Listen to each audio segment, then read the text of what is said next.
On ne peut pas le présenter, Bernard Pivot, parce qu'il fait partie de nos vies, il fait partie de tant de choses, et qui fait qu'on l'aime, et qui fait que ce livre est un triomphe. Bonjour Bernard. Bonjour Patrick. Ça s'appelle « Mais la vie continue » chez Albin Michel. C'est un triomphe parce que ce livre nous parle à tous, parce qu'il nous parle avec humour de ce temps où, par exemple, le personnage aurait 82 ans. Ça pourrait être un peu vous, Bernard. Ah ben, c'est moi, même. Ah. C'est même assez moi. Alors, il y a 3 petits points avant Mais la vie continue. Ça veut dire, c'est l'âge. Au lieu de mettre 82, j'ai mis 3 petits points. Mais les 3 petits points désignent bien que nous avons affaire à une personne âgée, un vieillard, un vieux, voilà, Ouais. ce qui est mon cas, effectivement. J'ai d'ailleurs plus de 82 ans, j'en ai 85. Ouais. Mais alors, ce qui est bien d'ailleurs, c'est quand on écrit un livre sur la vieillesse, c'est que chaque matin, on connaît un peu mieux le sujet que la veille, mais on le connaît moins bien que le lendemain matin. Mais on ne peut quand même pas attendre, se dire je vais accumuler les années pour parler encore mieux de la vieillesse. Non, il y a un moment, il faut savoir s'arrêter et dire voilà, le temps est arrivé de parler du grand âge. Et on se dit, par exemple, tiens, si on veut avoir du monde à son enterrement, vaut mieux mourir pas trop vieux. Oui, c'est les 2 amis là, qui parlent beaucoup de leur vieillesse et de leur santé surtout. Évidemment, ils se disent, mais ils vont de temps en temps à des obsèques d'amis, mais ils se disent, mais nous, si on vit jusqu'à 100 ans, alors on va voir qui à nos obsèques. C'est ça le terrible. Et c'est vrai que, alors, il y a plein de questions comme ça qu'on peut se poser qui sont parfois des questions douloureuses. Il y a des questions douloureuses, et puis il y a des questions charmantes, des questions comme ça de pure distraction, de pur plaisir. Oui, et quand même, il dit « Ah, bon Dieu, la vie, j'y tiens quand même. Tant pis, il n'y aura personne à mon enterrement, mais je veux mourir vieux. » Oui, mais tout le monde préfère finalement mourir, d'avoir personne à son enterrement. D'ailleurs, on s'en fout qu'il y ait du monde pas à l'enterrement. Les obsèques, sauf si on est un grand de ce monde. Mais sinon, les obsèques, on s'en fout. Le tout, c'est au contraire de vivre le plus vieux possible et en bonne santé. Oui. Et l'un des thèmes majeurs, évidemment, du livre, c'est la santé. Parce que quand tu as plus de 80 ans, la fameuse question « Comment vas-tu ?», c'est plus une question de politesse, c'est une question médicale. Oui, et chacun répond, on dit « Moi, j'ai ceci, moi, j'ai cela, etc. » Chacun raconte ses souffrances. Oui, et alors les personnages, parce qu'il y a plein de personnages qui se retrouvent, qui vivent comme ça, qui s'interrogent. Oui. Ils se parlent justement de leurs problèmes de prostate, se lever la nuit pour pisser, des trucs comme ça. Mais c'est comme ça, c'est la vie, c'est comme ça. Le plus grand privilège de l'âge, c'est d'être toujours en vie. Et si on a la chance d'être en vie et d'être plutôt bien portant, d'être solide sur ses jambes, et même si on doit se lever 2 ou 3 fois la nuit pour pisser, c'est pas bien grave. Il vaut mieux ça et puis continuer d'avoir des amis, d'aimer, de se distraire. Alors actuellement, la période ne se prête pas beaucoup aux distractions, aux voyages, mais le fait d'être en bonne santé, de continuer à goûter au plaisir de la vie, mais c'est extraordinaire. Oui, il y a les souvenirs qui reviennent. Alors parfois il faut se délester, parfois il faut les récupérer comme ça, se souvenir des petits bals de province, des vins d'honneur, se souvenir de Piaf, de Perret, de Brassens. C'est ce qui rend la mémoire tout à fait agréable, parce que effectivement on peut se rappeler des choses qui sont insignifiantes, mais qui étaient délicieuses, etc. Mais en même temps, il ne faut pas se laisser non plus happer par la mémoire. Il faut au contraire continuer d'aimer la vie de tous les jours, même si aujourd'hui elle est difficile, même si aujourd'hui même si elle nous oblige à nous confiner, etc. Il faut continuer d'avoir de la curiosité pour la vie, pour le mouvement du monde, pour nos contemporains, pour nos voisins, pour nos commerçants de proximité, pour le journal, pour la télévision, pour l'amitié, pour l'amour, etc. Il faut continuer d'avoir de la curiosité pour toutes ces choses-là. Oui, aimer la vie, c'est aimer par exemple aussi les femmes, aimer le sexe, il en parle le personnage dans ce livre. Mais quand on a la chance, c'est un privilège aussi d'avoir un sexe qui est encore connecté au cœur et au cerveau, pourquoi ne pas en profiter? Malheureusement, c'est pas donné à tout le monde, mais pourquoi pas, etc. Donc, ce qui est important, évidemment, c'est la santé. C'est surtout de garder la maîtrise de soi-même, de son corps, bien sûr, mais aussi de son temps.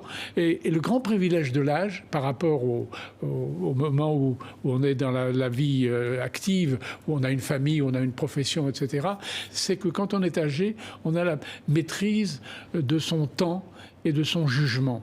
On n'est pas... Il suffit de se rappeler quand on a une famille, une charge, on doit assumer, gagner sa vie, etc. Alors fatalement, on est obligé de faire des compromissions. On ne peut pas toujours dire ce que l'on veut, on ne peut pas toujours faire ce que l'on a envie de faire, etc. Mais quand vous arrivez à 80 ans, là, vous avez la maîtrise de votre temps. Vous avez la maîtrise de maîtrise de votre temps, maîtrise de votre jugement. Si vous avez envie de dire quelque chose, mais vous le dites, carrément. Oui. Alors que quand vous aviez 30 ou 40 ans, vous n'osiez pas. Vous dites, oui. En fait, c'est une grande liberté. Voilà, c'est de la liberté. Qu'au fond, on n'a plus de compte à rendre. À personne. Voilà. Sinon à soi-même. Oui.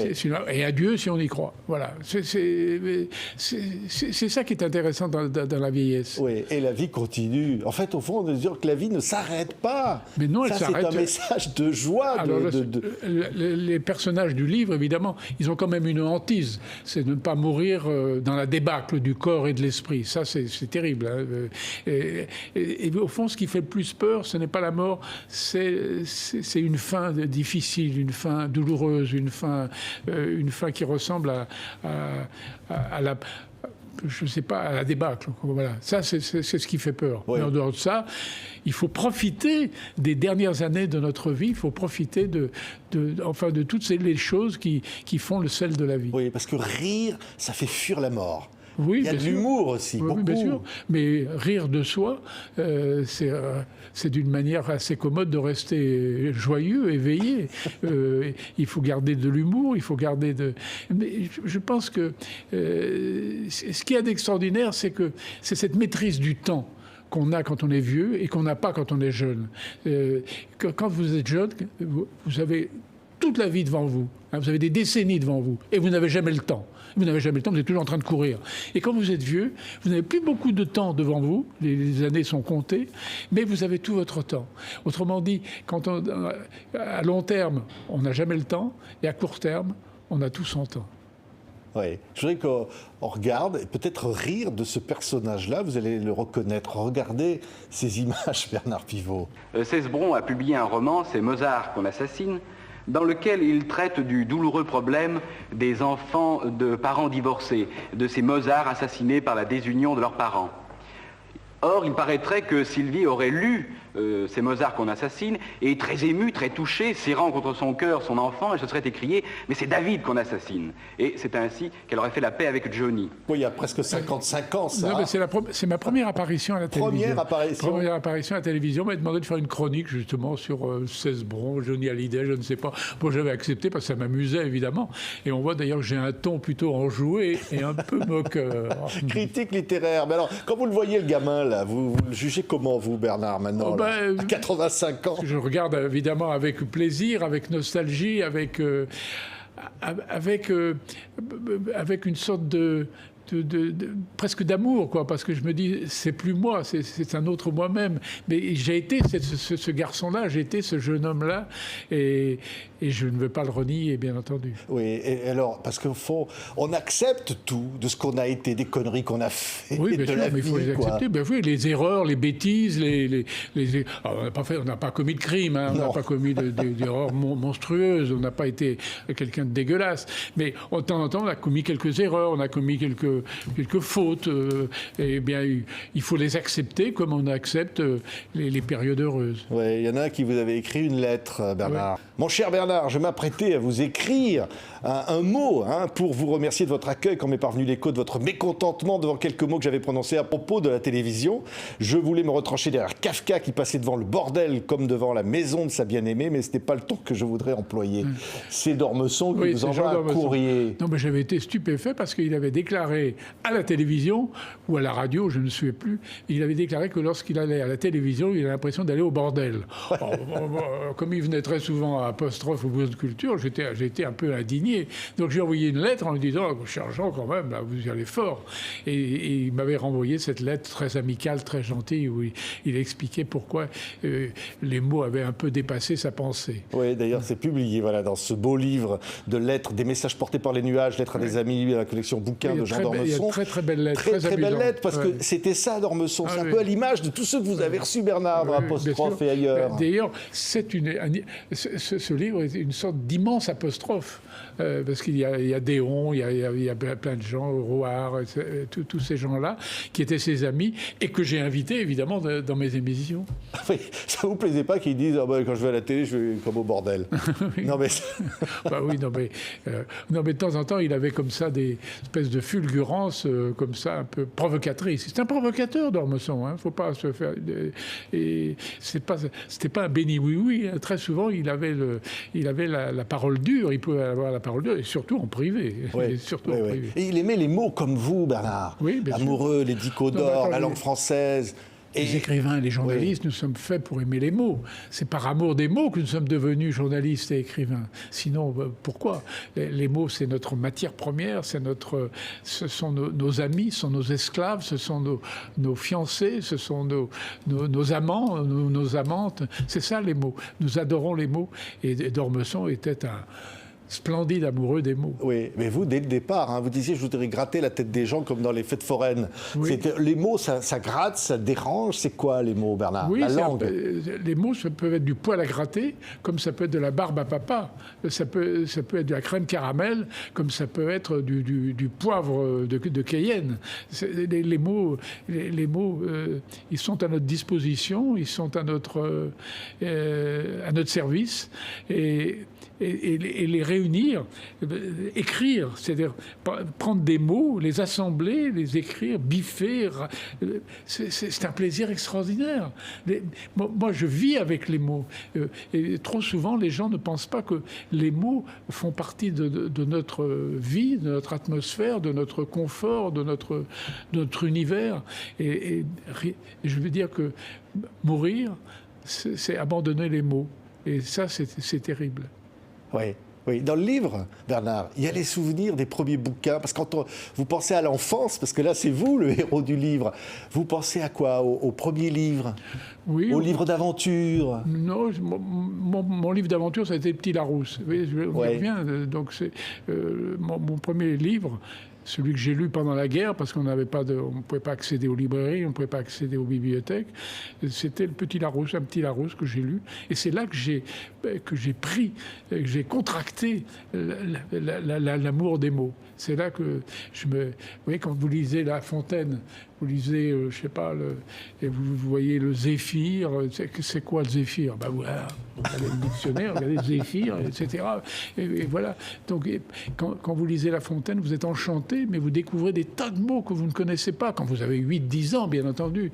Et puis même aujourd'hui, je suis sûr que je vais prendre une fable un peu oubliée de La Fontaine et je vais découvrir un mot que je ne connais pas. Et aussitôt, j'ouvrirai mon dictionnaire pour en connaître le sens de ce mot dont je ne connaissais pas l'acception jusqu'à présent. Oui, et derrière les mots, il y a des hommes et des femmes, il y a des temps que vous avez rencontrés. Et cette soif, cet appétit des êtres humains, marquant dans vos émissions. Oui, mais d'ailleurs, souvent, les gens que nous connaissons, les amis, ou nos proches, nos parents, souvent, nous les qualifions par des mots, des mots qui leur vont bien, des mots qu'ils emploient, des mots qui sont des repères dans leur vie et dans nos relations avec eux. Ce qui me... Oui, l'âge aujourd'hui, c'est que, et j'en parle dans le livre, c'est que nous perdons la mémoire des noms. Nous perdons la mémoire des titres de livres, des titres de cinéma, de films, etc. Nous perdons aussi, peu à peu, la mémoire de certains mots. Il y a des mots qui nous échappent. Et je raconte d'ailleurs une scène incroyable où il y a 5 ou 6 vues ensemble et qui ne se rappellent plus le nom de tel ou tel personnage historique. Et alors, ces déjeuners de vieillards deviennent des quiz, des quiz pour personnes âgées. C'est incroyable. Mais pourquoi ? Parce que nous tenons aux mots, nous tenons aux noms, nous tenons aux titres que nous avons aimés, à tous ces mots-là, tout cet univers de lettres. Et puis, il nous échappe peu à peu, avec l'âge, etc. Et moi, parfois, ça me rend triste de me dire, merde, J'ai oublié ce mot-là. Merde, c'est pas un mot que j'oublierai, je vous le dis tout de suite. C'est pas votre mot préféré d'ailleurs, non, Bernard? C'est quoi votre mot préféré? C'est aujourd'hui. Oui. Aujourd'hui, alors ça, pour moi, c'est le mot des journalistes, c'est le mot des... Aujourd'hui, vous, moi, dans notre métier de journaliste, nous avons puisé la matière de nos émissions de radio, de télévision, ou la matière de nos articles dans l'actualité. Et l'actualité, c'est ce qui se passe aujourd'hui, au moment où nous vivons. Et c'est un plaisir extraordinaire, quand on a plus de 80 ans, de se dire « Aujourd'hui, je suis encore en vie ». Et aujourd'hui, à mes yeux, est encore un mot d'autant plus beau qu'au milieu, il y a une apostrophe. Ouais. C'est un joli mot, apostrophe aussi. Ouais. Hein. Apostrophe, c'est un très joli mot. Ouais. Au début, je ne savais pas si c'était masculin ou féminin. Depuis, j'ai appris. Et bien, entre guillemets aussi. Hein? Ouvrez les guillemets. Ouvrez les guillemets. Ouvrez les guillemets. Oui, j'aime beaucoup la ponctuation. La ponctuation enrichit le vocabulaire. La ponctuation, c'est... Les gens qui veulent la supprimer, disent le point-virgule, c'est inutile. Je trouve qu'ils ont tort. La ponctuation fait partie de la beauté de la langue, de la beauté de l'image de la langue. Une langue, elle est belle, vous la regardez, et si vous lui retirez ces petites choses comme les points d'exclamation, les points-virgules, eh bien, vous allez l'enlaidir. Et c'est bien dommage. La ponctuation est à la langue ce que sont les accessoires à la mode. Vous voyez, si vous enlevez à la mode les ceintures, les broches, tout ça, votre mode, elle va être moins séduisante, moins belle. Eh bien, c'est la même chose. Si vous enlevez la ponctuation à la langue française, vous apercevrez qu'elle s'appauvrit et qu'elle est beaucoup moins belle que lorsqu'on découvre avec plaisir les guillemets, les points d'interrogation et les 3 points. Oui, les 3 points avant ou après. Voilà. Mais derrière tout ça, il y a la liberté au fond. Parce que la langue, elle permet cette liberté de penser, de rêver le monde. Elle offre ça. Mais non, mais vous avez la liberté de choisir les mots que vous voulez. Vous avez le droit quand je vous parlais du plaisir d'écrire, c'est parce que les mots que vous appelez à vous, c'est vous qui en avez la maîtrise. Vous les mettez dans l'ordre que vous voulez. Vous leur faites dire ce que vous voulez. Et donc la grande liberté de la vie, c'est l'usage des mots. Là, je suis très content que vous me laissiez dire ça, parce que je trouve que c'est un des grands plaisirs de la vie. Un plaisir évidemment modeste, parce que personne n'y pense. Parce que quand on parle, on ne se dit pas, tiens, j'emploie des mots, et quel plaisir d'employer des mots. Mais je vous assure, quand vous devenez vieux, c'est un plaisir de se dire, tous les mots sont encore à ma disposition. Certains s'échappent malheureusement, certains me fuient, mais j'essaye de les rattraper comme ça, de les retenir et de continuer de leur faire fête. Oui. Et si vous partiez sur une île déserte, si je vous dis vous n'avez pas le droit d'amener un dictionnaire Larousse, vous amenez quoi alors, Bernard? J'amène sur une île déserte, j'emmène le grand livre des recettes de Paul Bocuse. Oui. Comme ça, je lirai les recettes en mangeant des racines. Ce serait pas mal. Oui, parce qu'au fond, on se dit que le plaisir de la gastronomie et le plaisir de lire, c'est voisin. Un peu, oui, bien sûr. Ça fait partie de la sensualité, ça fait partie de la gourmandise, ça fait partie du mélange. Vous mélangez, un chef, un cuisinier, il mélange les choses dans la casserole, dans la poêle. Et qu'est-ce que vous fait l'écrivain? L'écrivain, il mélange aussi les mots sur son papier, sur son ordinateur. C'est la même chose. Vous créez des plats, vous créez des textes, vous créez des romans, vous créez... Et je pense que la comparaison des mots avec les ingrédients de la cuisine, c'est une comparaison qui me paraît tout à fait justifiée. Oui, il y a un mot qui vous va bien, c'est gourmandise. Oui. J'ai toujours l'impression que dans vos émissions, Bernard, il y avait toujours cet appétit, cette gourmandise des gens, cette gourmandise des autres. Oui, mais justement... Et de partager, justement, comme un bon repas, de partager avec le téléspectateur. Oui, mais alors quand on a 80 ans, il faut continuer d'être gourmand, il faut continuer de partager, il faut continuer d'être curieux, d'aller vers... quand les restaurants rouvriront, j'espère que ça ne va pas tarder, eh bien, c'est de continuer à aller, c'est à la mesure de ses moyens, bien entendu, continuer d'aller dans un petit bistrot, d'aller goûter la dernière création du chef, etc. Et puis aussi faire venir à soi ses amis, ses parents, etc. Continuer d'être dans le partage, d'être dans l'envie de faire plaisir aux gens. Au fond, c'est un mot, je m'aperçois qu'il y a un mot que j'emploie depuis pas mal de temps, là, comme ça, qui revient souvent, c'est le mot plaisir.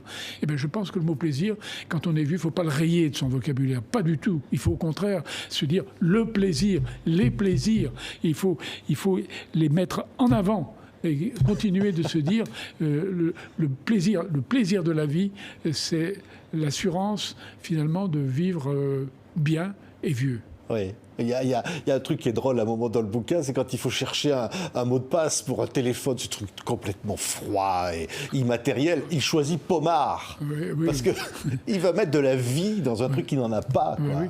Du plaisir là où il n'y en a pas. Non, mais l'informatique, c'est quand même ce que j'appelle le 6e continent. Et nous, les vieux, on en est exclus. Nous sommes les sans-papiers de ce 6e continent. Nous sommes les exclus, etc. Bon, mais il faut faire avec. Il faut faire avec et puis s'arranger dans sa famille d'avoir un jeune homme informaticien qui est très bon, etc. et que vous appelez, c'est ce que j'ai un de mes gendres qui vient régulièrement chez moi pour me remettre d'aplomb mon ordinateur, mon imprimante, mon portable, etc. parce que moi je ne suis pas capable, bien entendu, d'avoir la maîtrise de ces choses-là qui échappent à ma petite intelligence. Oui, on est d'une génération comme on est d'une génération de chanteurs, il dit à un moment le personnage. On dit ah non, moi je suis de Brassens, Pierre Perret, Piaf, le rap. On est d'une génération de chanteurs comme on est d'un pays. On ne peut pas s'empêcher d'y revenir sans cesse. Et c'est vrai que moi, je ne m'intéresse pas beaucoup aux chanteurs d'aujourd'hui parce que je continue de vivre avec Brassens, Perret, Bécaud, Aznavour, Charles Trenet, etc. etc. Et puis près de nous aussi, Françoise Hardy, Dutronc, etc. Mais il y a un moment, il faut choisir son pays. Et mon pays, c'est le pays de mes chanteurs, ce sont ceux-là. Oui. Et la vie c'est quoi, Bernard ? La vie ? Quand la vie continue, c'est quoi la vie ? La vie continue,